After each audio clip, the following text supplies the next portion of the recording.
Welcome everyone to our open house for the Regina campus, the College of Medicine. Thank you so much for coming and joining us. Tonight you'll meet some faculty, you'll meet some of our students, and you'll get a tour of the live building, the live place where you will be doing studying if you are successful in coming to the U of R College of Medicine. I'd like to introduce our Associate Dean of Campus, Dr. White.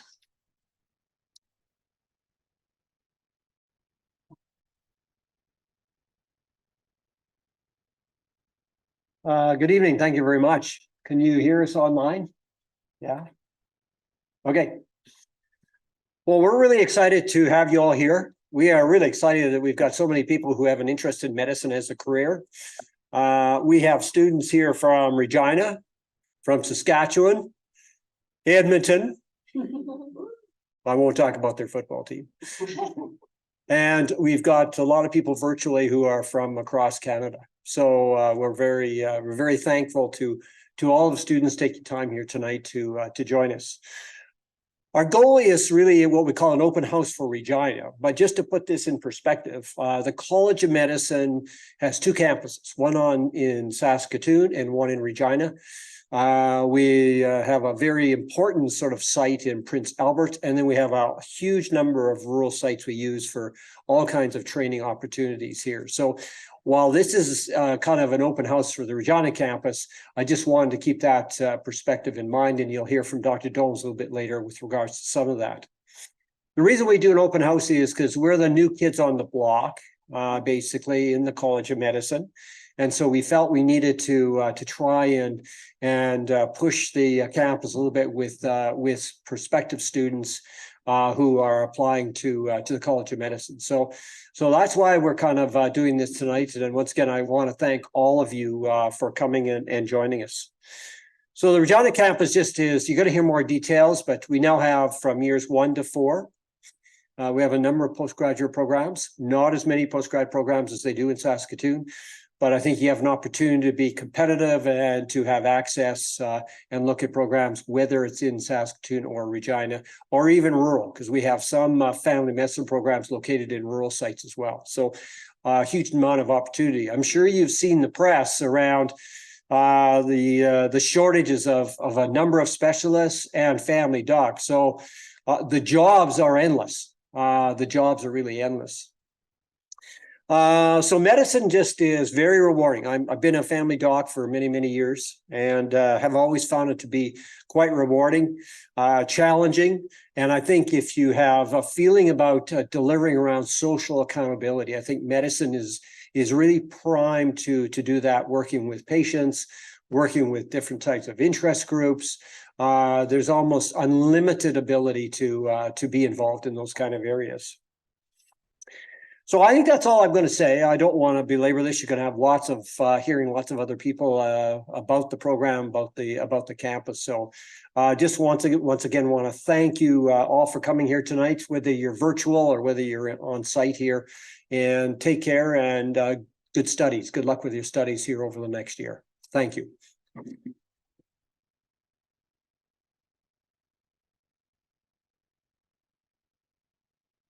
So, thank you. My name is Catherine Mackay-Wilson. I'm the manager of the Regina campus. So I lead the team that leads the students through their experience. And for the next presenter, we have Dr. Jackie Krauscher, a physiatrist, who's going to talk about the faculty's perspective on why education at the U of R College of Medicine is so rewarding.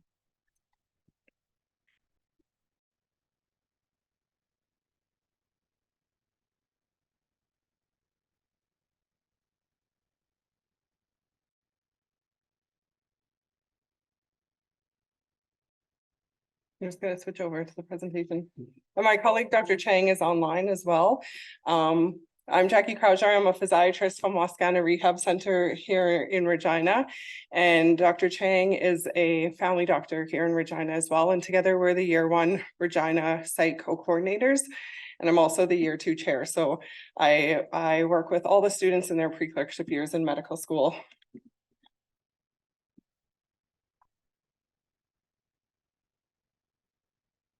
And I always make it complicated for Will here. Perfect. Okay.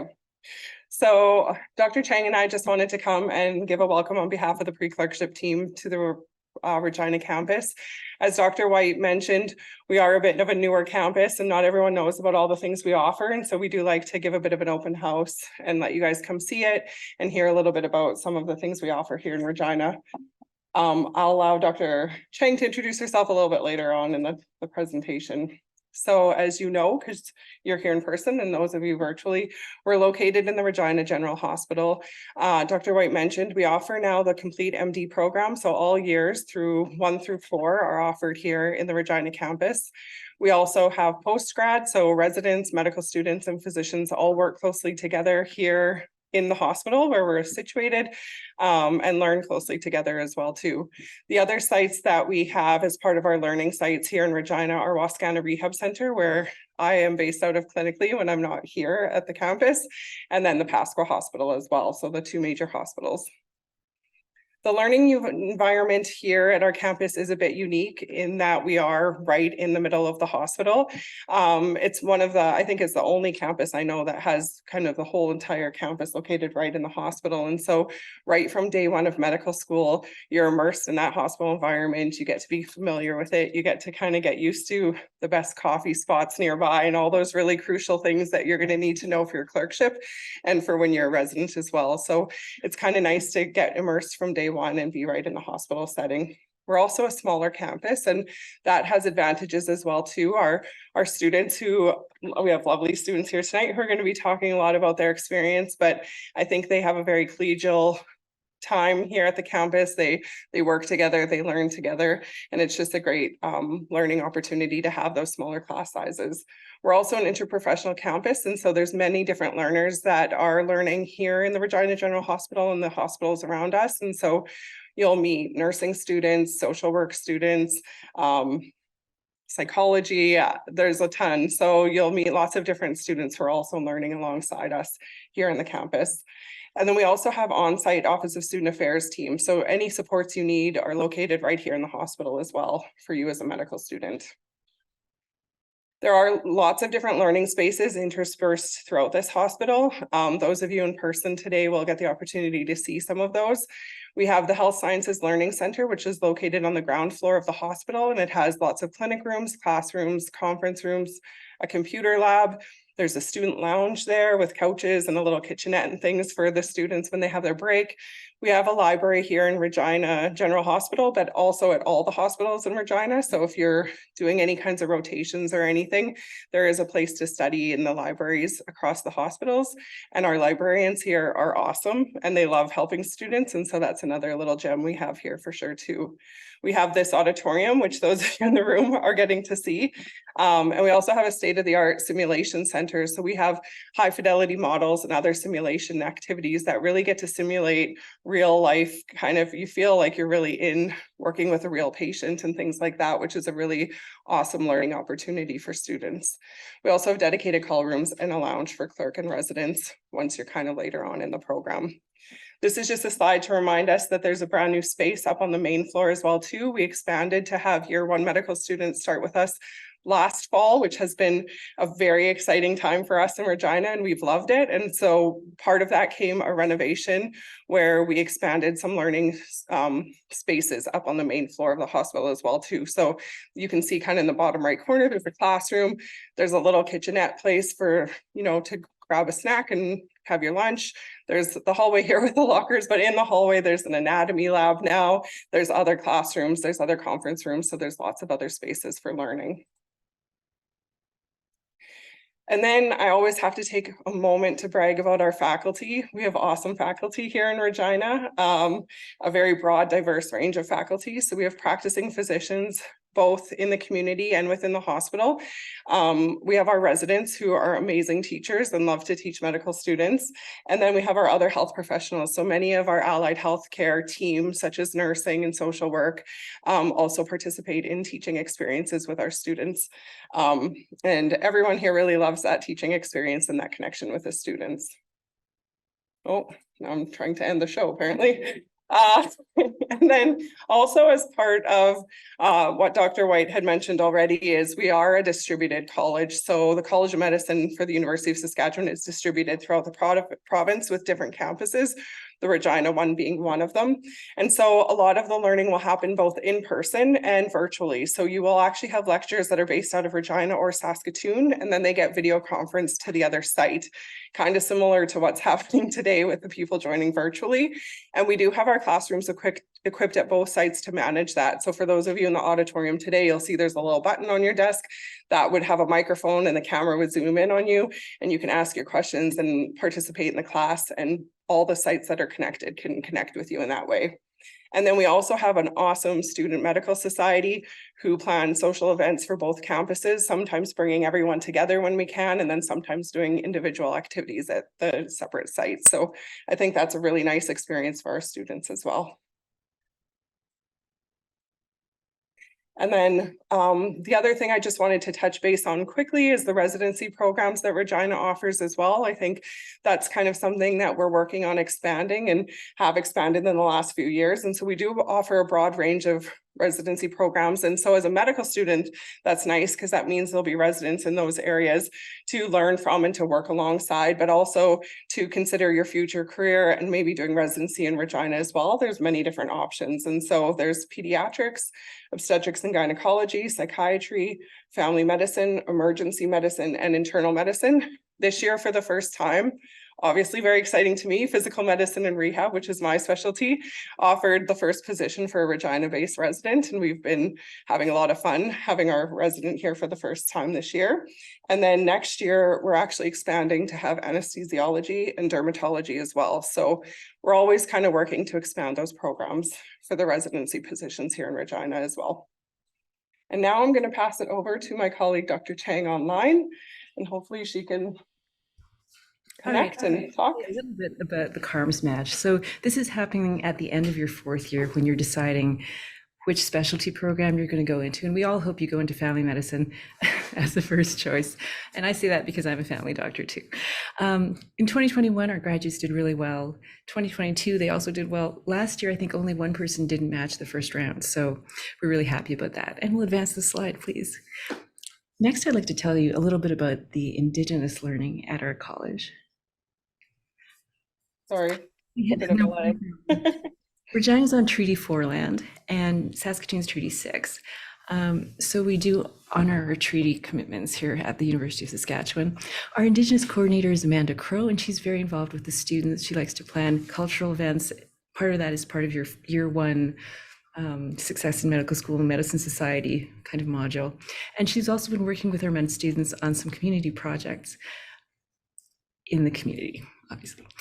I wanted to tell you about Regina Campus's Arts Night. This is coming up next Wednesday. So if you have some free time, you're more than welcome to come by the Neil Bockwell Civic Arts Center. The first and second years do a Arts and Humanities module where they learn writing or singing or figure drawing. And so we actually have an art display on right now at the Neil Bockwell Center. They're partners with us in this. And then on Wednesday night next week, we'll be having some performances and stuff. So you guys are very welcome to come up and support this. It's our first one ever, so we'll see how it goes. And research. Regina is a hotbed of research right now. We do have a dedicated research department through the Saskatchewan Health Authority, and they're very helpful. You just reach out and they're very willing to explain things very carefully to you. The Dean's Project is a summer job for med students. In 2022, we had 18 Regina projects, 2023, 14. So they try and divide them up between Regina and Saskatoon a little bit. That top logo with the sort of the fancy green wedges is our RISE logo from medical education. It's research, innovation, and scholarship in education. And it's something put on by the faculty development department at U of S College of Medicine.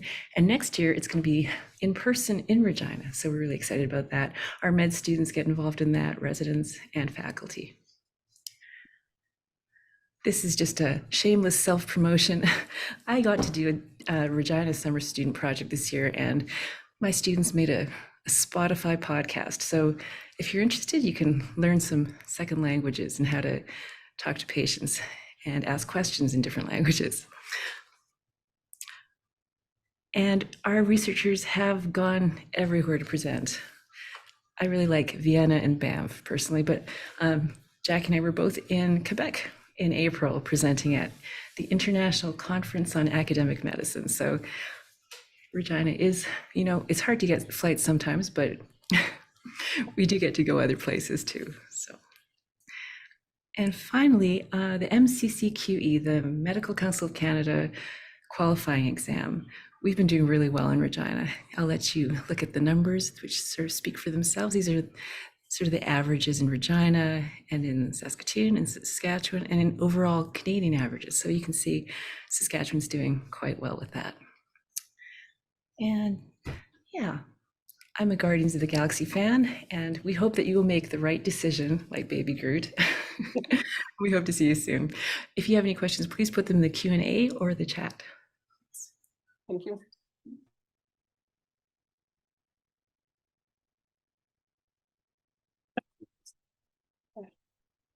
Thank you, Dr. Koshar and Dr. Chang. We'll ask you to hold your questions until the Q&A section if you have questions for the faculty. When you want to ask a question, if you hit the silver button on your bar, the camera will zoom in on you and you'll be able to ask your question. That'll let the people at home hear your question in case they have the same question. Next, I'd like to introduce Dr. Trustin Domes, who's from admissions, who will explain more about the whole process that you probably came here to learn about. Dr. Domes.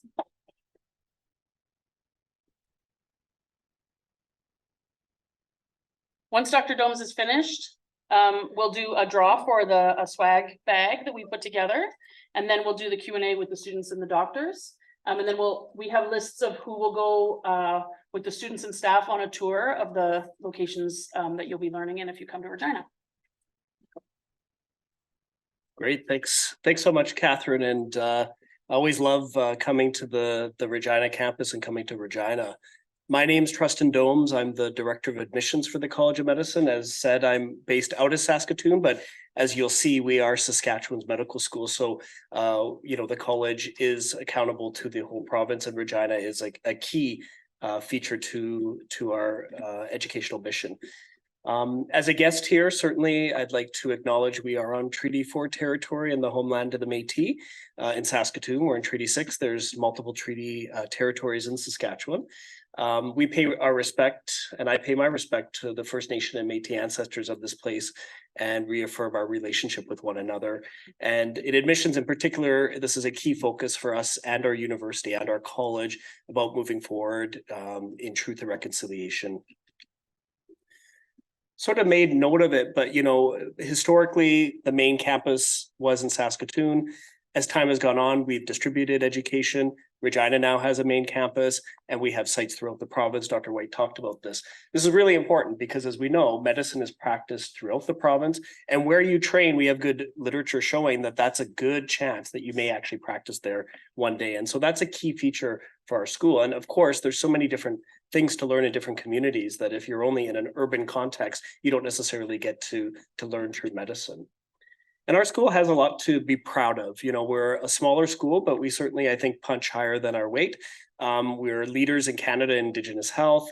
We have some unique programming, great clinical skills development. We have a lot of social accountability in our programming. We have a certificate in global health. We have student-run clinics that work in the inner cities in Saskatoon, Regina, and just overall award-winning, nationally renowned faculty. And then our students, medical school, we're not going to, our students will talk about it, but it's a time to learn. It's a time to gain relationship, but it's also a time to have fun, right? So yes, there's studies, yes, there's work, but our students, as you see here, there's also a lot of chance to gain fellowship and long-lasting relationships. We are a 4-year MD program. Most of the medical schools in Canada are. We have coming up this cohort, we've had a recent expansion in our seats. So we're up to 68 seats in Saskatoon and 40 in Regina, and that's for years 1 and 2. Year 3, you see there sort of the stars throughout, and that's because we do distribute year 3 education with the longitudinal integrated clerkships that are in La Ronge, Melfort, Meadow Lake, and Estevan. Prince Albert also offers the year 3 program, as of course Saskatoon and Regina. And then year 4 is where our students go out and explore different areas of interest with electives, with our residency match, and preparation for residency course. In terms of student selection, that decision is made at the time of application. And really it is the student sort of giving their preference, and then based on sort of some internal processes and admissions, it's sort of matched together. And so what you end up getting is you will be offered admission to a site. And as the offer of that admission, you have the choice to take that offer or to rescind that offer, but it will be to that campus.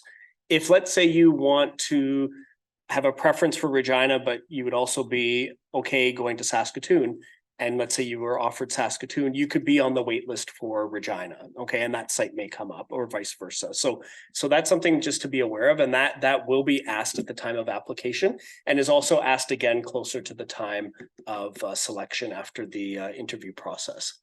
And like we talked about the integrated clerkships, those come later in the program. So selection of that actually doesn't happen until you're into the program. So you don't have to worry about that at the time of admissions. So what do you need to apply to our medical school? So as you see, there's academic requirements, there's personal factor assessments that we look at.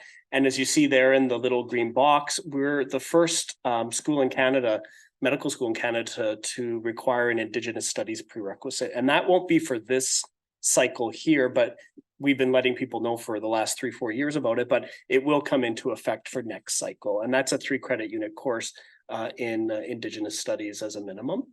For the academic requirements, as most medical schools in Canada, we do require the MCAT, although we're very realistic that MCAT has bias. It has, it's a standardized test. There's issues with the MCAT, but we also know that we want to maintain diversity in our program, and we don't want to have a whole bunch of prerequisites. So MCAT allows us to ensure that there's some academic preparedness for some of the sciences and other areas that we know medical students need when they enter. So that's why we have the MCAT, a 4-year university degree in any area of study, and then an academic average, which there's sort of nuances to the calculation. It's on our website, but of 80%. And then the personal factor, we have Casper, multiple mini interview, a panel interview, which is new, or conversation circle if you're Indigenous, which is through with members of our Indigenous community. And then we do reference checks with 3 supervisors through the phone, and then we do an academic and non-academic misconduct review. Just a little bit about the MCAT, because this has changed a little bit this admission cycle, and this change will likely remain for the next few cycles anyway. And basically what we're looking at is that we have set a minimum MCAT score to apply. But this minimum is a very realistic score for people to achieve. It's an MCAT score of 492 with a minimum MCAT section score of 123 in all 4 sections, except you can have a 122 in one as long as the total is 492. And then we do have about you need to write it within 5 years. Like it has about a 5-year shelf life. So if it's written past or earlier than January 2019, then we would need a rewrite on that. And you see there's some of the courses that are helpful. And a lot of our students will take some of these courses, even if you're not in a science major, just to have some preparation for the MCAT. Casper is another element that we look at. It's looking more at personal factor assessment. It is a situational judgment test.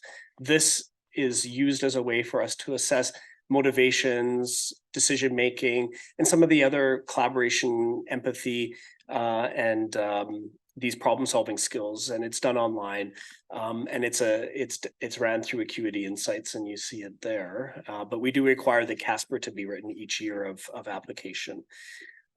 For our school, we have a multiple mini interview, and that multiple mini interview is the first of 2 interview stages. And this interview is done virtually through the Cura platform, which is sort of a virtual platform And again, the MMI is looking at those communication skills, collaboration skills, problem solving skills, professionalism. We have stations that are a variety of different contexts, but each one is with a different assessor, and it's about an 8-minute interaction.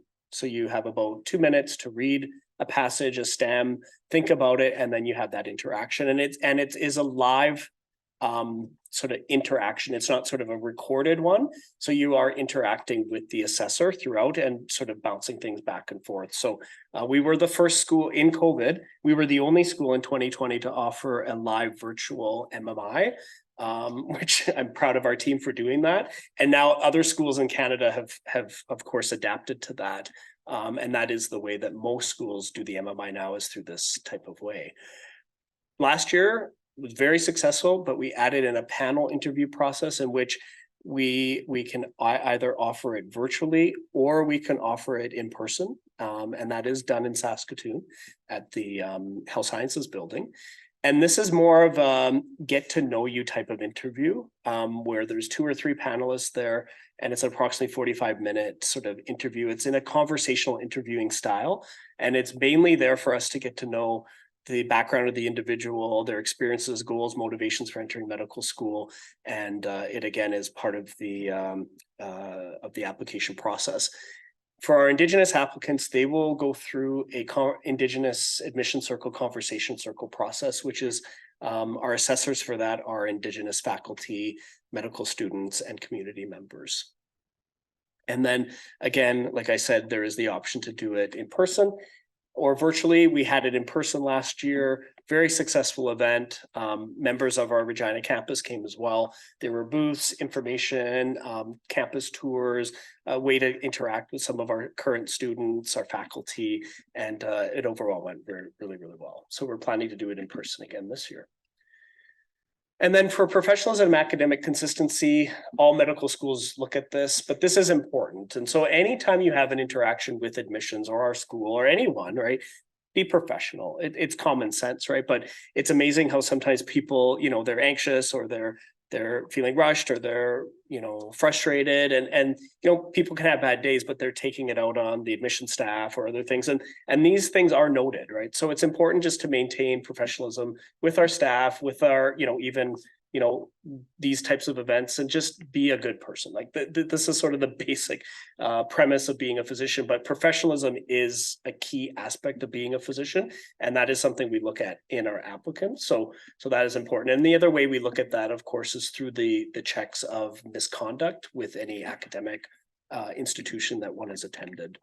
And we also do review with the references. So we do spend a lot of resources on this piece because we know it's an important aspect of being a physician. So to get invited to an MMI, there's obviously some aspects that we look at.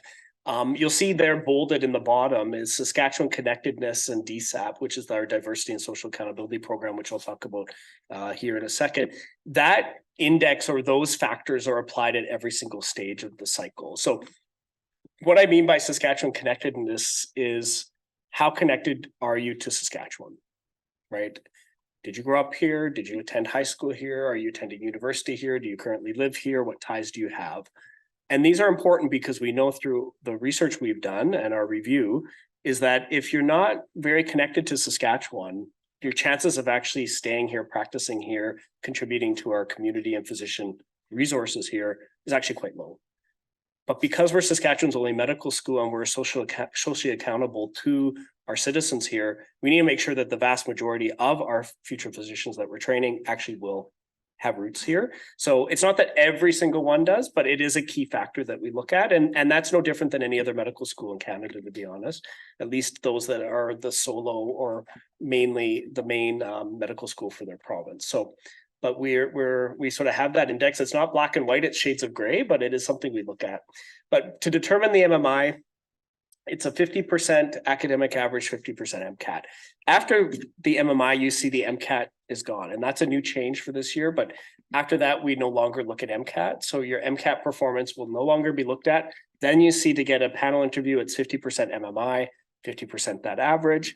Again, those indexes are applied. And then for the final ranking, you see the breakdown there. Again, no MCAT there. Okay, so that is a change that we made based on some recommendations from our national body and reviewing some of our social accountability mandates. So those are those pieces. Now the streams, you know, our main stream, the general admission stream, is there. Again, we don't have separate like in province, out of province, because we use those indexes. So this is sort of a general admissions.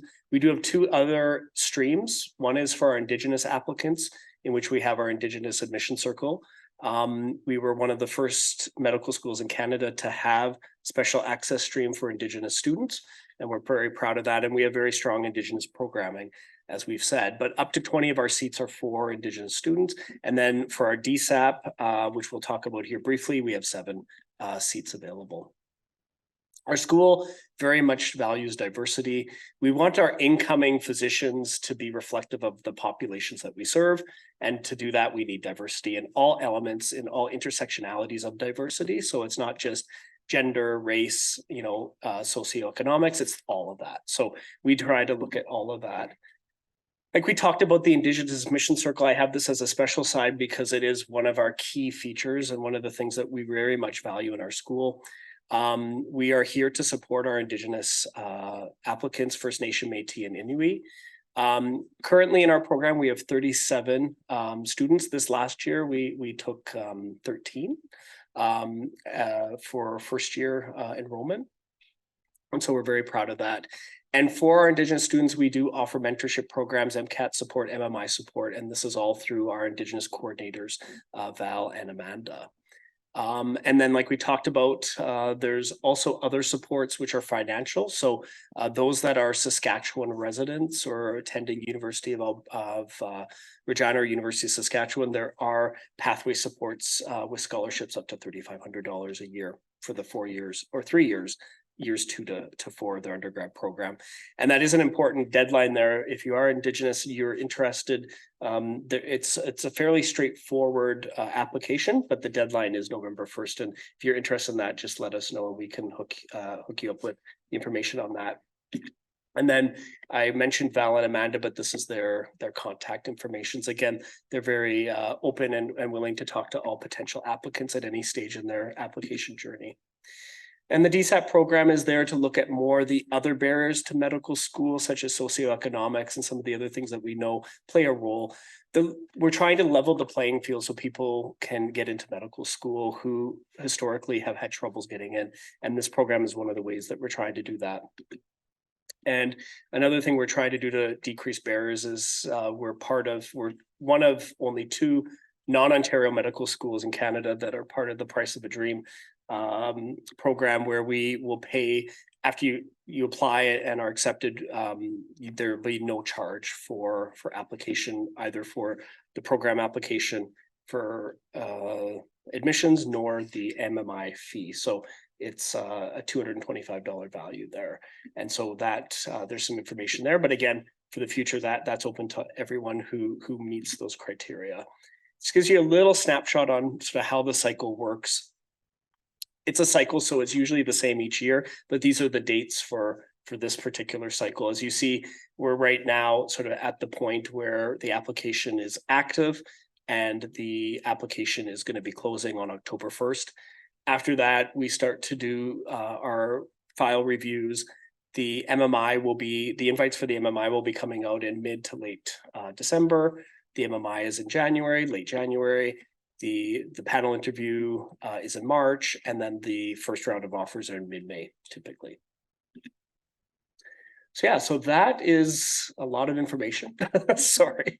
But the good news is that all this information and the most up-to-date information for admissions is on our website and in this very important document called the application information document that has all the policies and procedures. So if you are interested in applying to our medical school, I suggest reading this document through its entirety, and really it'll answer any questions that you have. But also we're always available as well through email if you have any specific questions. So, and we're happy to take any questions you have.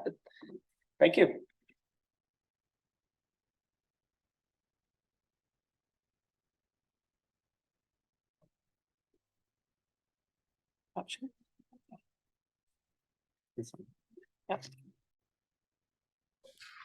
Thank you, Dr. Gomes, and thank you, Cheryl and Davis from the admissions team that traveled from Saskatoon to meet these fine people who are interested in attending the College of Medicine in Regina. We're just going to do an introduction of our students panel here that have generously volunteered their time after school to speak to you and answer your questions as those who have been through the process. And we're actually just going to introduce you. We're not going to go through all the slides, and then we'll give a little more time for the question and the answers. And so I believe Dr. Chang is going to moderate the question and answer period, but we'll just go through the introductions for everyone.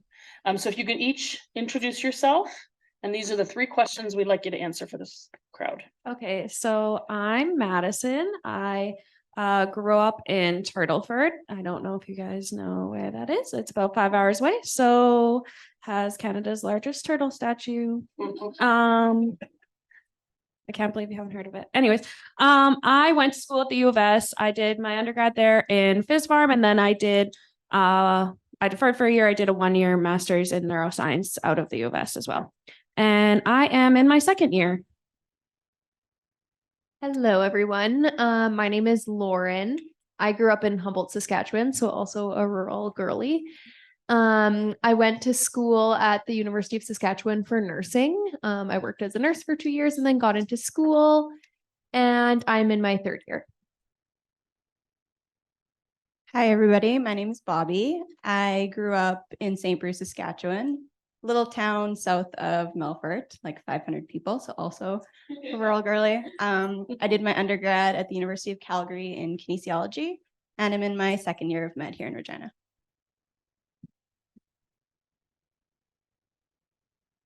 Okay, Dr. Chang? Sure.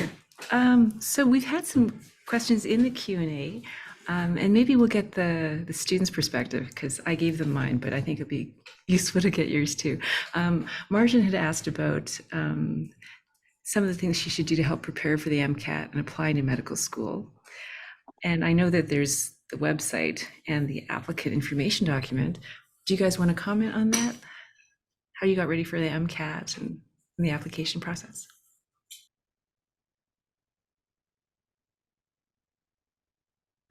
I guess I'll answer it and then maybe see. I studied for the MCAT. I guess that's how I prepare. I left my MCAT till the last possible day. I think I wrote mine like September 12th, which is like kind of real close. And I kind of took the summer. I kind of took the summer off. I was doing undergrad dean's project, so I kind of did something that was more chill so that I could have the most amount of time to study. I don't know like how in depth you want me to go. I did like Princeton review personally. I'm gonna get like hate mail. I wouldn't do Princeton. Well, it depends what undergrad you did. Princeton review, lots of information, exam crackers, and the other one. There's another one. Kaplan are supposed to be really good. If you have like a more specific thing you want to know about, just let me know. Did you guys find that taking undergrad classes, like did you focus on bio or anatomy or whatever? Yeah, so like I said, I did phys pharm, which like is a pretty good undergrad it's like the typical undergrad. Everyone does phys pharm that's going into medicine.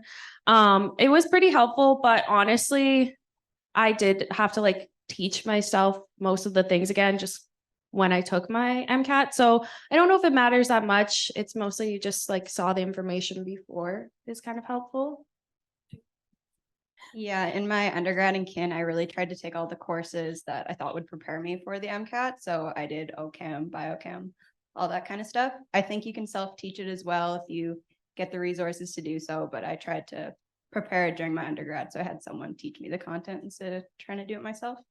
But yeah, and I took a summer off. I worked part-time and I studied during the summer as well.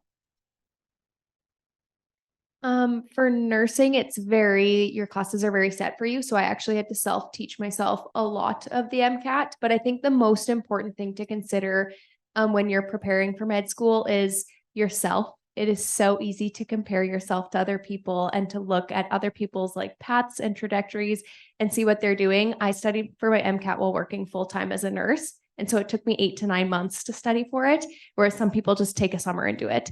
So you really just have to recognize and like pace for yourself and recognize what is best for yourself. It's so easy to compare yourself to others, but it's just really important to also recognize what your capacity is and what you're able to do for yourself as well. I think it's really important. Thanks, guys. I'm just going to talk about some of the questions. I'm not sure that you can see them where you guys are. Someone asked, did Regina and Saskatoon campuses have comparable match rates? And the answer is yes. And then there's also a question about the recording, and there is going to be a record. We're making a recording, so this will be posted somewhere at some point for everyone. There's a question, what's a key personal characteristic that the College of Med is looking for? So we'll get your perspective, guys. I don't know if I'm the best person to answer this. Probably like I think we focus a lot like in medical school on like empathy, understanding. I think what I really worked on for the MMI is kind of an understanding more of yourself. Like I know you can get caught up in like MCAT studying and all that stuff, but it's really important to like look back on your life, I guess, and kind of pinpoint some things that you think would make yourself a good doctor. And I don't know if there's like a certain thing that they're looking for. If you have personality traits that you think would be beneficial in medicine and you can explain that to them, then that's what they're looking for. Also, being in third year and being in clerkship now, so I'm more on the wards and working with the physicians and residents. A really important quality to have is willingness to learn and the acceptance to be wrong. Because I think a lot of us go into medicine, like you try to get the best grades and you always try to be right. And you just have to be really willing to learn and keep an open mind and to be wrong and to know that that's okay. And it's a learning curve to learn that. But once you do, yeah, you'll get a lot out of it as well. We're gonna let Dr. Domes answer Dr. Chang to the admissions and what you need. Yeah, I think our panel hit it. We're looking for authenticity. We're looking for people to be honest with themselves and honest with the admissions committee on their application and what they bring. Trying to compare yourself to others, it's just the enemy of your own joy. So there's no point in doing that. You want to carve your own path. We bring a lot of we're looking for diversity, right? So you don't want to be like everyone else. You want to be your own self. And with that, though, of course, there's personal characteristics, right? Empathy, social accountability, understanding. We're not looking for people who have, racist tendencies, that have closed-mindedness, that cannot think critically, that are, that don't have those tasks or those competencies. So there's no like secret sauce, right? Basically, the secret sauce is be yourself and be authentic. To me, that's the most important, because if you're not, it will show actually through in your application, but also you're sort of kidding yourself in terms of, is this actually a career for me? Yeah. Since the camera's on Dr. Domes right now, maybe he can come back for just a second. There's a question about clerkship and electives. Are there chances to do electives in other provinces, especially if they're not available in Saskatchewan? Absolutely, yes. With COVID, of course, we had a lockdown elective system in Canada where people could only do electives in their home province. But as of just this year, electives are now opened up around Canada again. So that's great for everyone. So we get elective students that come to Saskatchewan from different places. We have unique opportunities here that other places don't, and vice versa. So our students are encouraged to go out of province to seek those opportunities and learn.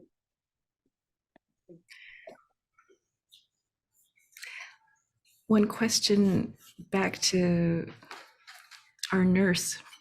What led you to switch from your nursing career after completing that degree and working as a nurse to decide it was time to go to medical school?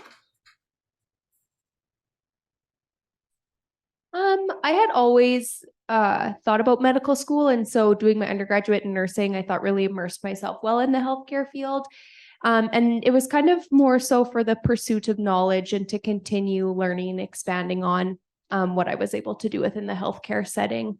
And I think that my experiences and training as a nurse have been invaluable within medicine so far and have really prepared me well. So I'm very, very grateful for the time that I was able to spend in nursing. It also really helps with building interprofessional relationships and just kind of knowing how the hospital works even in general and whatnot. So I don't know if that really answered the question, but yeah, basically it was like a continued pursuit of knowledge.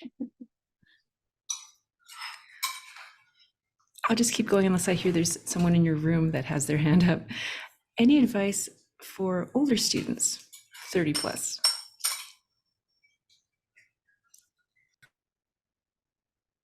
Kind of the wrong group for this one, I think. Yeah, do you have any? How old are you? Well, she's not 30 plus, so. Okay. There's multiple people in throughout the years of different ages and whatnot. And I think the most important thing to take into consideration is that the environment is so supportive.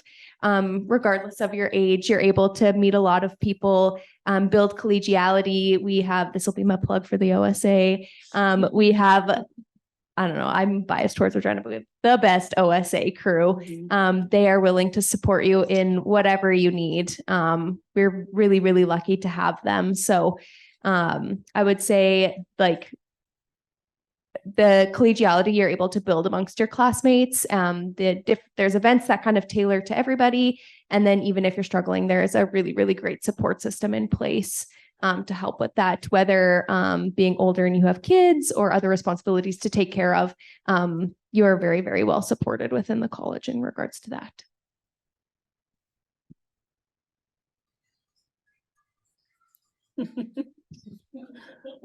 We have a lot of specific questions, so maybe Dr. Jones would like to come stand by you guys too. When can you take the Casper? He's on his way. He's on his way. And for everybody online, there is a lot of information in that applicant information document online, and so you might be able to find it there too. Yeah, so Casper has to be taken the year that you apply. And so it typically opens up, Cheryl, it's what, about a 4-month window?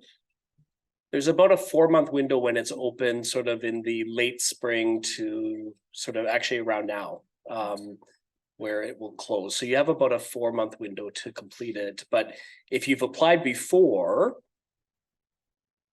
the way that the system works with Casper is you actually have to write it again.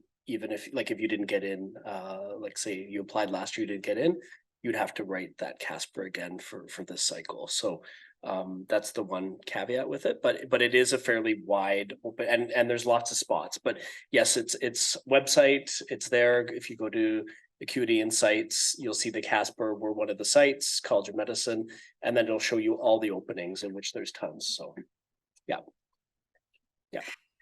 The 7 seats for DSAAP and 20 seats for Indigenous communities, are they a part of the 40 seats in Regina or the 64 in Saskatoon, or both? Both. We try to balance the DSAP and the Indigenous students through both campuses proportionally. Do we have any questions in the room? You can just hit your silver button. If you don't want the camera to come to you, you can just speak. Because you will be on camera, but that's something you're going to have to get used to in these classes. So does anybody in the room have questions? No, Dr. Chang, back to you. Oh, Yes. somebody brave. Good. Yeah. So when someone is done with his undergrad and then applies to the medical school, how long will it take before he actually gets in?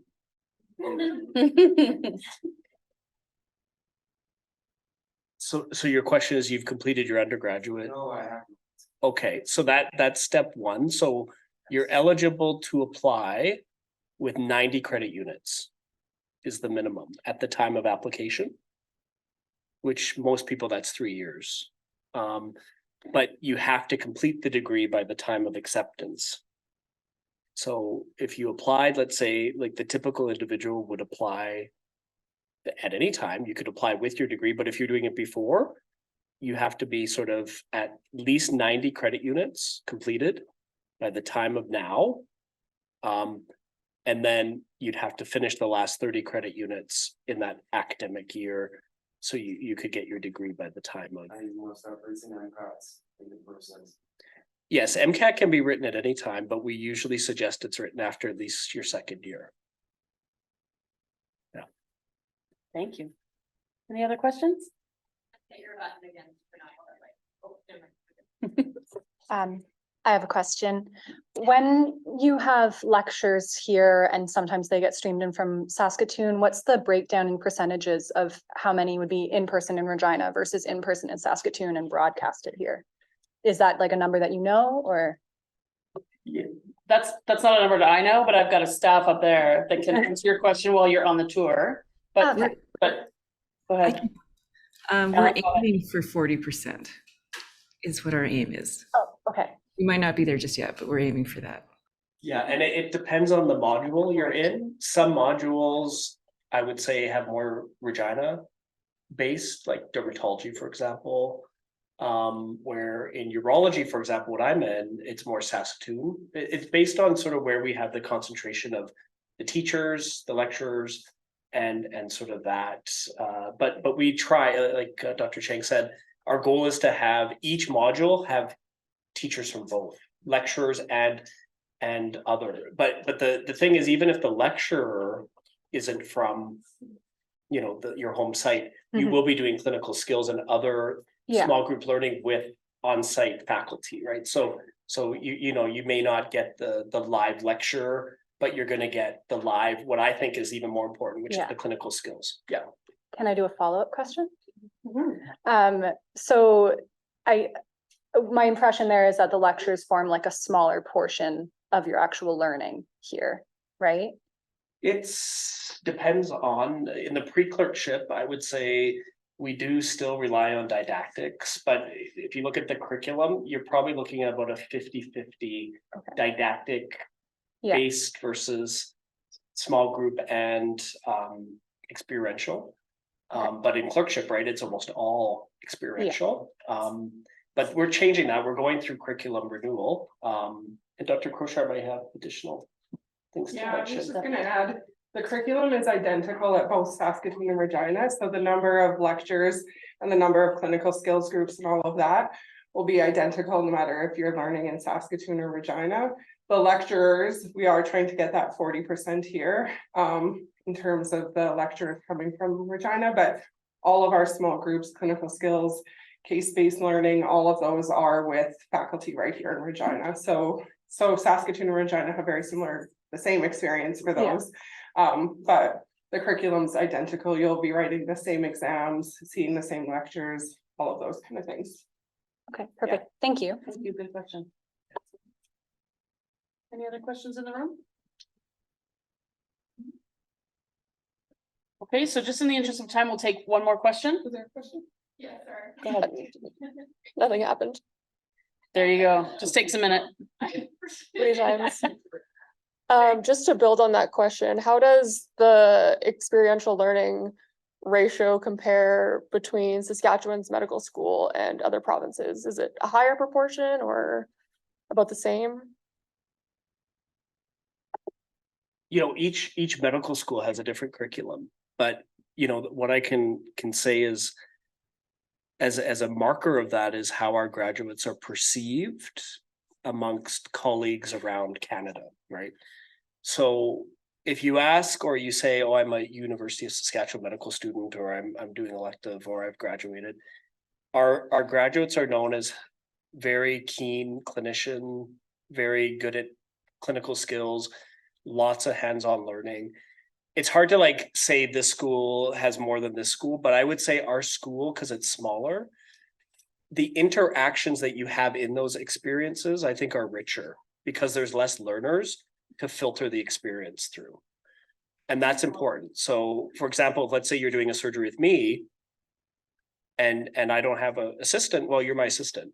Versus if I'm in Toronto, which is also a place I trained, I'm in the pecking order of, like, as a fellow, I was there, but then there's resident, senior resident, junior resident, medical student, right? So that's the difference. So I'd say a lot of the medical schools, like, we're sort of held, all of the medical schools are held to a lot of the same standards with accreditation, and we have to have fairly even experiential learning. But I'd say it's the richness of the experiences, and that's even better here in Regina, where there's even less learners. So it's even a richer experience, and the med students and our faculty can speak to that. Yeah, I can add maybe a little bit. Our students probably have the best perspective, but certainly in pre-clerkship from year one, term one, you're already learning experiential things and clinical skills and working on meeting with simulated patients and real patients and all of that stuff right from your first year in pre-clerkship, sorry. And we do have quite a bit of case-based learning, clinical skills, all of that incorporated throughout all of pre-clerkship. Our clerkship is where you're on the ward seeing patients, and that is where Dr. Domes has mentioned being a smaller campus and being a smaller school potentially as well too. We get a lot of hands-on when you're in clerkship, and so you're suturing, you're assisting in surgeries, you're doing all kinds of exciting things, and so we really do get a lot of experiential learning through the University of Saskatchewan. Yeah, if the students could speak to that, I think that's really helpful. Okay, yeah, I think that I find that in Regina, it's okay, I'll be honest. I wanted to go to Saskatoon, but now I love Regina. Like, I will convince you all to come to Regina. Basically, I think Regina is actually the best place because here there's not that many residents. And so I find that the doctors really want to teach you just because they don't always have that opportunity. So they're so open to it. And also in your pre-clerkship, you have your clinical time through clinical skills, but you also have to do shadowing. And one thing that I really appreciate about Regina is that you put in a form and you say, this is where I want to shadow, and they match you with someone. In Saskatoon, you have to go and make that connection yourself with that doctor. So it's kind of really nice for someone who doesn't have, I have no connections to any doctors, no doctors in my family. So it's really nice that way to kind of form those connections. That's something I appreciate about Regina. Yeah, the shadowing opportunities are fantastic. There's a wide variety of different specialties that you can shadow. Also, coming from a clerkship perspective, I'm in the hospital every day. There's a lot less residents, so we get to do a lot more. We're a lot more involved. Yeah, it's been a really, really good experience that way. And the first and second year of school really do prepare you for when you go into the hospital. I feel very prepared and very supported as a student going into clerkship and whatnot as well. Yeah, the preceptor to student ratio in Regina is very low. So usually in our clinical sessions, there's 3 or 4 of us students and 1 doctor. So they get to know you on a first name basis really fast. And you can also do shadowing outside of Regina if you want to as well. I've done a lot of rural shadowing back home. So you get to experience shadowing all over the province if you're interested in that. I have one more thing to add too. So this is just a story I heard, but so in Regina, in clerkship, you get to do so many hands-on things. It's insane, you guys. Let's just chat. No, there was a third year who is roommates with a girl in my class, and she delivered all the babies on the ward one night, 13 babies. You get that kind of experience in Regina. In Saskatoon, it may be hit or miss because there's so many residents and upper medical students coming for their electives and stuff. So I don't know. That's why I would come to Regina. The college also, this is just also kind of an aside, I'm not sure what other medical schools do, but in your second year, you're also able to shadow with the interprofessional team, which I think is super, super important in gaining perspective of the whole team and the whole sphere of care for patients. And so you're able to kind of expand that and go, my one friend went and shadowed a midwife and another went and shadowed a dietitian, and you can shadow nurses or RTs or anything like that. And I think it really helps to complete more of a holistic kind of sphere of your patient's care as well, which I think is important to recognize as well. Thank you so much. So we are just gonna wrap up the question and answers here. But what we're gonna do is, Dr. Domes is going to stay on and answer some questions online, and you'll be able to see that recording when you come back, when you check back in on this. For the group in the room, we're just gonna do a quick giveaway bag. Dr. Kaushar, do the honors. So I'm sorry, this is only for people in the room. Abdikani, did I say that right? Winner. Okay, and because you're the winner, we're gonna start the tour organization. So Bobby is going to be the tour guide for this, for the first group. And you, Abdikani, are on this group. And I also have, if you want to get ready to go and follow Bobby, she is going to start in the Sim Center, where you're going to get to see some of our mannequins and some of the places where you're gonna get to see. And for our online people, please stay tuned, because we'll be able to answer questions as soon as this part of organizing is complete. So we have Andrea, Sareem, Christy, Priyanka, Ibrahim. Hey, online folks, I just muted that because you don't need to hear everybody's name. If you do want to stay on, Dr. Domes is going to come on and talk to you guys and answer some questions for you too.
August 15th.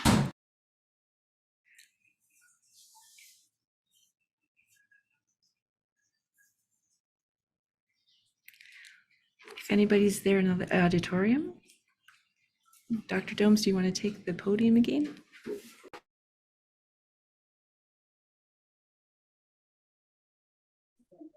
Hi, can you hear me? Hi there. Can we get, is Hi, Dr. Domes around to answer some more questions? Yeah, Dr. Domes will answer the questions in the chat unless people want to ask out loud, whichever, we'll do whatever, I think.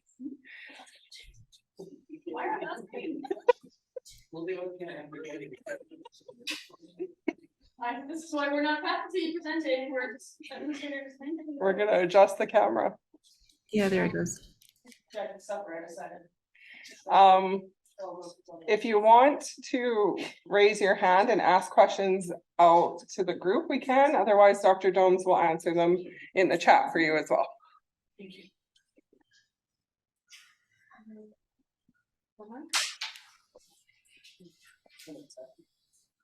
Is he there? He is here, yes. Does he want to just put himself on camera and then? Yes, push a button. If you sit there, Dr. Jones, push the button.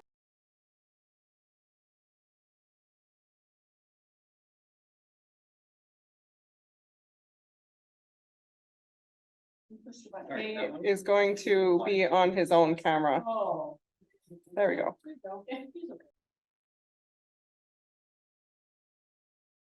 And he has access to the Q&A on Zoom too. Perfect.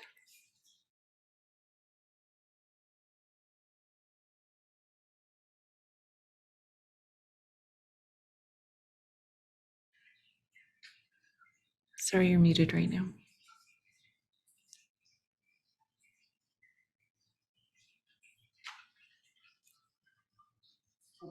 There. Link to. Sorry, yeah, give me that. Okay, now, Let's have two people help. Justin's trying to try and see if they can hear you now. We need 4 wells. You guys hear me? Yep. Okay. Sweet.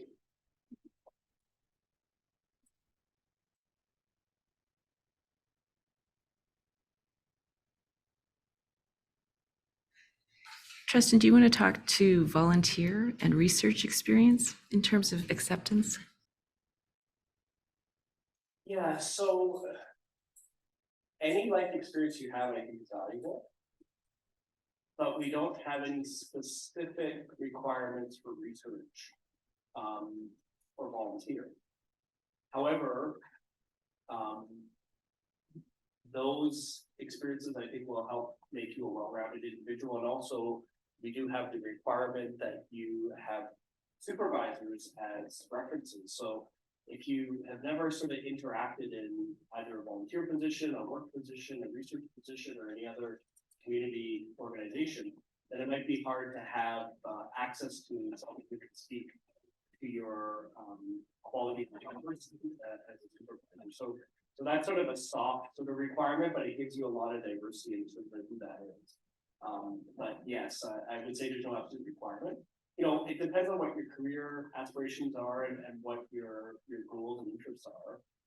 My suggestion is to do things that you're interested in and that you think will be unique experiences for you. But we have no specific requirements in any. Some schools do want you to list like your volunteer hours and have a full sort of bio on everything. We don't require that. So, but again, these experiences I think will help you at the LMI, answer maybe some questions, or in your panel interview, or other things. So we certainly value them, but there's no requirement.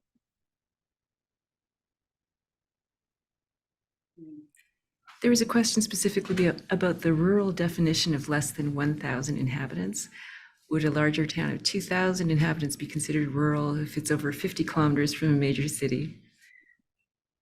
Yeah, we have, if you're rural, if you live in a rural community like that, that the index looks at multiple factors. So, just be honest on where you live, and if in a small community like that, you're probably going to be considered rural. Yeah.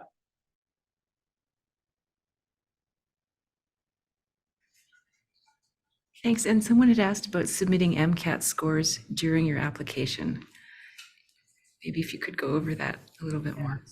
You have the opportunity to submit it used to be where we had a window where you had to submit your MCAT, and there's a complete window. We no longer have that. So you can submit your MCAT anytime as long as we get it submitted before the October 1st deadline.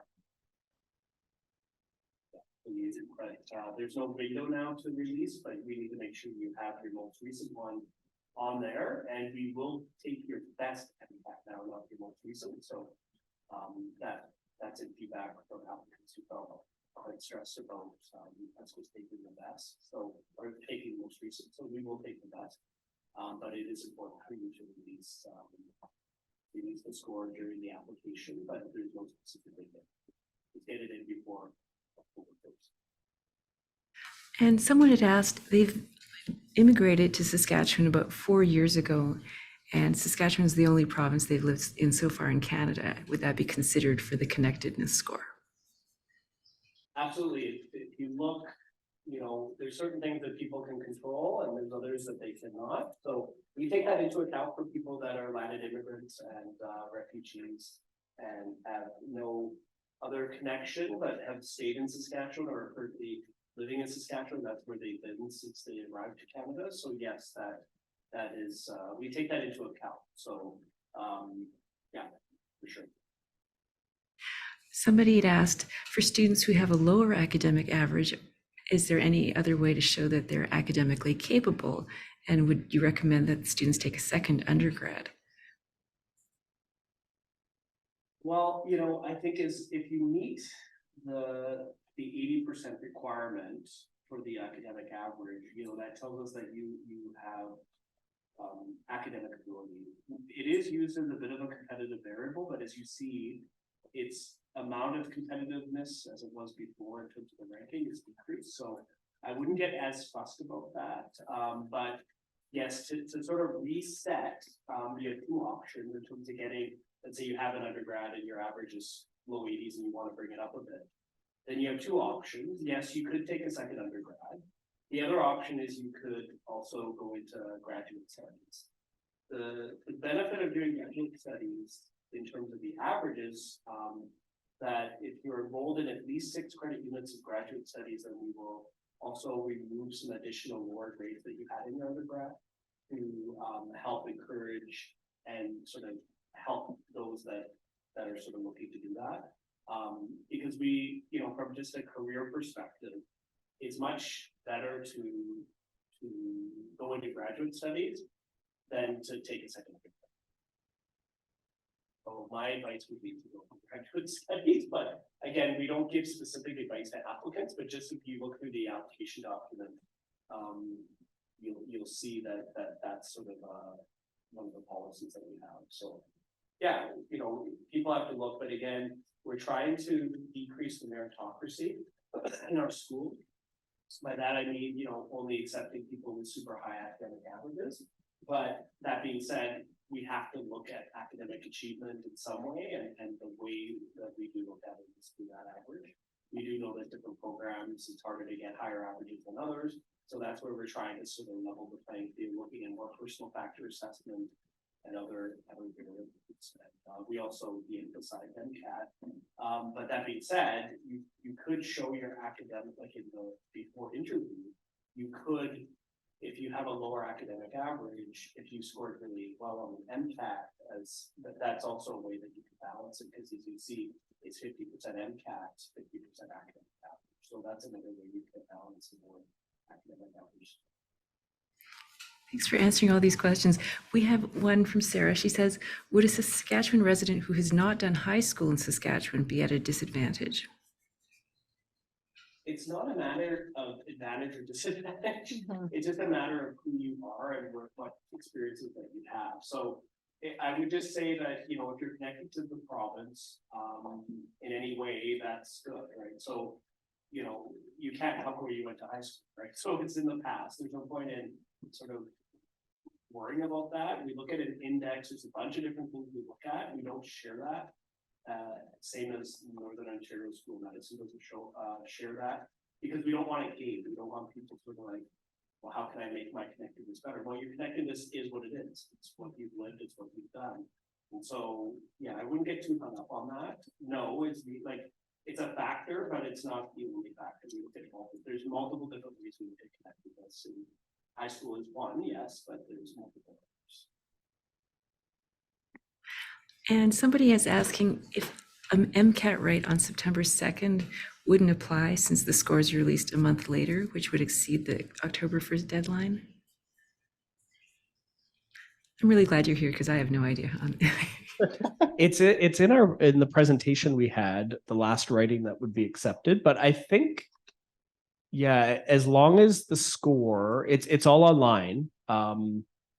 But I believe last week was the last writings that would count. It is in September, I believe, but I think it was last week. So if there's any offerings now, you're right, that wouldn't get in on time. But if Cheryl was here, she'd know the answer for sure. But it was in the presentation too. But it's very important to look at those deadlines and look at those cycles, because yeah, we do need the MCAT score, assuming that you've never written it before. If you've already written it and you have a score that is above our minimum, then certainly you can apply. Just apply that score. But it's more the ones where if you're looking to do another writing, yes, you've missed it for this cycle. I think the last writing was last week. That would have counted. We had a question for an out-of-province applicant. What are your most recommended or best resources to learn and stay up to date on the Indigenous focus, TRC information, that kind of thing? You know, I think as Canadians, we're all treaty people. We all have access to resources in our communities. I think taking a course in Indigenous studies is always helpful. There's a lot of information online. There are massive online course offerings as well that give information. And then actually just reading through the TRC document can be really interesting and gives a lot of historical background. But really, we're looking at like the effects that colonialism has had on healthcare and on medical education and on patient outcomes. Those are some of the key features. And that's not just in Saskatchewan, that's throughout the world, actually. But in Saskatchewan, because we have a large percentage of Indigenous population, it's more here than maybe some other provinces have less, but it's still present in all of our provinces. So yes, I think that is a key feature. That's why we have made the prerequisite there, because we do want, when you come to program, if you have some of the knowledge and some of the information about some of these key aspects of our history, then we're able to take the discussion to the next level quicker instead of having to go back and review some of the history. So that's why we've required that. But yes, it is something for sure.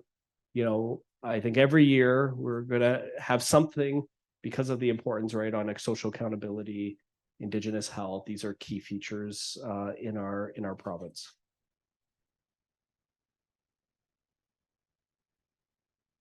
If you enter a program like pharmacy or nursing and want to apply, do you have to complete the program first? You do have to have an undergraduate degree. So if you're in nursing and you're in your third year and you haven't graduated, then yes, you would have to complete that. But if you already have an undergraduate degree and you're in nursing, then the answer would be no. Same with pharmacy, but we do encourage people to complete their programs. We do offer a 1-year deferral to complete programs, especially graduate studies. We're one of the only medical schools in Canada that does so, but it is an important thing. It's not a guarantee you'll get it, but a lot of times we do award that for completion of especially graduate programs, as long as you can complete it in the year of deferral. And is the minimum score for the MCAT the cutoff, or do you still look at competitiveness of that after? We look at it competitively until the time of the MMI. And then after that, we no longer will look at it competitively, but we needed a way to be able to. So last year, for example, we had around 1,100 applications, and we have 360 interview spots, right? So we have to get that applicant pool down to 360. And there's multiple things we look at, but one of the ways that we do MCAT is one of the factors we look at. So yes, it is used in a competitive way just until the MMI, but then after that, we no longer look at it competitively now. We used to, but we don't now.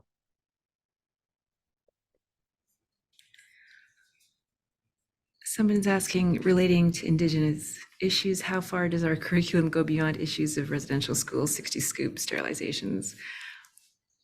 I can answer a little bit of that, but Yeah, quite in depth. Go ahead, Dr. Chang. I think we try to get beyond all the negative stuff that happens and maybe understand our Indigenous population or the Indigenous population for their culture and contribution to society. So it's, yeah, I don't know if that says much.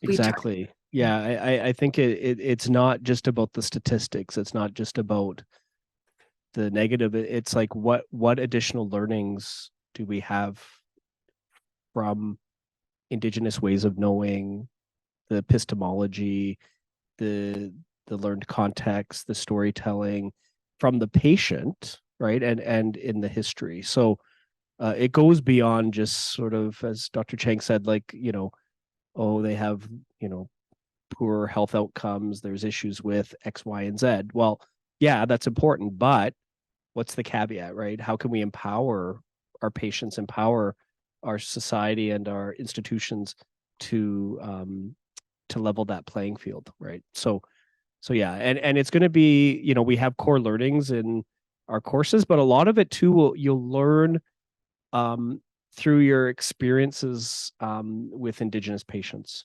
And we have specific Indigenous health electives and other experiences in rural communities where you'll have experience with the Indigenous population. So that is certainly a strength of our program.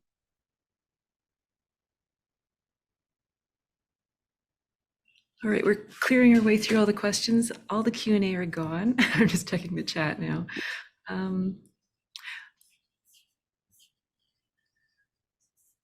Well, these are great questions, and you know, it shows that Yeah, you guys are really thinking ahead and looking at, you know, some of the key features of our program. So that's great.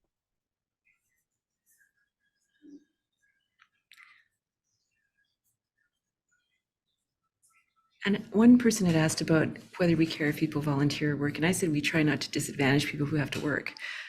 No, we actually no, absolutely not. You know, if you're working and you're going to school at the same time, and you know, you're showing that grit and that resiliency, like to me, that's a real benefit to, you know, the fact that you're able to do that. Same with people who are maybe single parents or have small children. Like, again, as our panelists said, right, we're here to support people to meet their goals and dreams. And if you have had those sort of more, I would say, challenging ways or paths to medicine than maybe some of your colleagues, that's something that you can really shine through on your personal statement, on your interviews, right? And showing grit, resilience. These are some of the key features that we look at, because really in medical school and throughout your career as a doctor, you're going to have those challenges, you know, coming forth continually.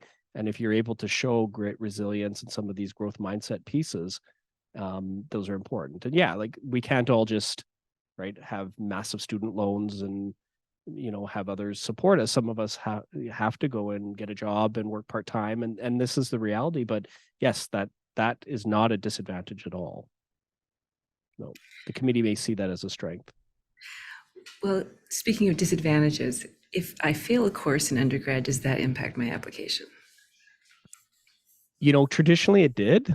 It depends on why you failed it. If you failed it due to some type of academic misconduct, that potentially could affect your application. But if you failed it because it wasn't your strength, you had a conflict with the instructor for whatever reason, it was a bad time in your life, we have now in our systems that the 10% of your lowest credit units will be not calculated in the academic average. So if it's a one-off and, you know, no, it will not tank you. If we do a review, but if we see multiple courses failed and a lot of academic inconsistency, then that's something that might get flagged, but a single course, no. And maybe our last question here, what's the size of our waiting list? That we do no longer disclose. So we actually have never disclosed the size of our waiting list for numerous reasons. But and I don't think hardly any of the medical schools in Canada do. But the waiting list is healthy enough that we ensure that we're going to have an incoming class, is what I would say. And we base the waiting list as well on who is admissible to our program. By that, I mean, they've met the standards of the admissions committee to be considered as someone who's ready and able to come into the class. So the waiting list actually fluctuates year to year, because you may not necessarily have the same number of admissible students, but the last thing we want is to have too short of a wait list where we run out of applicants or matriculants. But we also don't want such a long one that we're creating false hope. So, and we also update individuals on the waiting list throughout the cycle so they know where they're at. Does repeating courses impact your application? Not specifically, no. It's something that will be sort of flagged, but it's not, if it's in the application, like let's say you just wanted to upgrade it or whatever. No, not specifically, as long as you meet the degree requirements within the 5 years.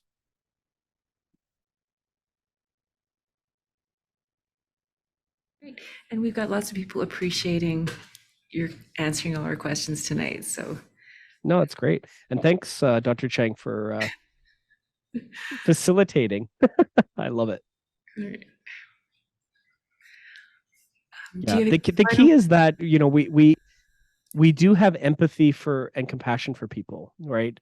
We're not out there to get people. We're not out there to like sink people. We realize people, are coming into this application and this admission cycle with different stories, different experiences, different barriers, different backgrounds. And so we're trying as an admissions committee and a school to level the playing field as much as possible, being empathetic and giving people opportunity, right, in a fair and transparent way. So we give, the same, that 10% credit unit forgiveness. Actually, all applicants have it now, but it gives everyone that sort of little bit of breathing room if they did have a term that was a little bit tougher, or they struggled on a course for whatever reason, or a couple courses, right? So we want to bring in that compassion, empathy, because that's sort of just the nature of our school. But we also need to make sure that people coming into the program do have the academic preparedness and abilities to maintain sort of that academic performance, because the program does have rigor, and we do have data showing where people who struggle in the program, where that sort of cut point is, where in their undergraduate average and MCAT, if it's below a certain number, they just unfortunately don't do well, and maybe they do need a bit more time to improve their study skills or some of their prerequisite knowledge. But that is something that we have to look at too. So academic preparedness is key, and that's where you show that through those metrics. But it's not the end all be all. It's not the only thing that gets people in the medical school. So more important are those experiences, that professionalism, showing that empathy, social accountability, and being your authentic self. One more person is saying, if you failed classes in the past, but for the last 2 years you got straight A's, would that be academic inconstancy, or are you on the road to better things there? Yeah, no, that's good. it'd be problem the other way. So yeah, if you're showing improvement as you're getting into more senior level courses, and you're then heading into medical school, that's in your favor. It's not in your favor if it goes the other way. You started off really strong and then you were struggling, because that struggle likely then will continue into medical school. So yeah, so no, that's fine. And we do know that some individuals will, their first year in particular, first term or first year, there is an adjustment, and maybe the academics are not quite as strong due to that adjustment. And we take that into, that's where that 10% credit unit forgiveness comes into play. And we want to try to, be empathetic about that. Any final words of advice for this crew? Well, I do thank you for your interest in our college, and in particular the Regina campus. I think we have a lot of great things, as you see here, right? We're very open. we're a kind group. We're a fun group. But I think, what we do produce here is top-notch doctors, and we'd love you to be part of our team if that's what you choose. Thanks, Dr. Domes. You're doing another admissions thing in a couple Yes. weeks. Is that right? So we're going to have the province-wide one. It's going to be fully virtual, but you'll see some familiar faces from tonight in it. But that is on September the 26th at 6:30, and that'll be through Zoom. And that will be, again, similar in a way to this, but a little bit more focus on both campuses and the entire sort of college. And there'll be some similarities to this one, but obviously some differences as well. And we'll also have panel and faculty but yeah, it'll have some similarities. So, and it'll also be recorded.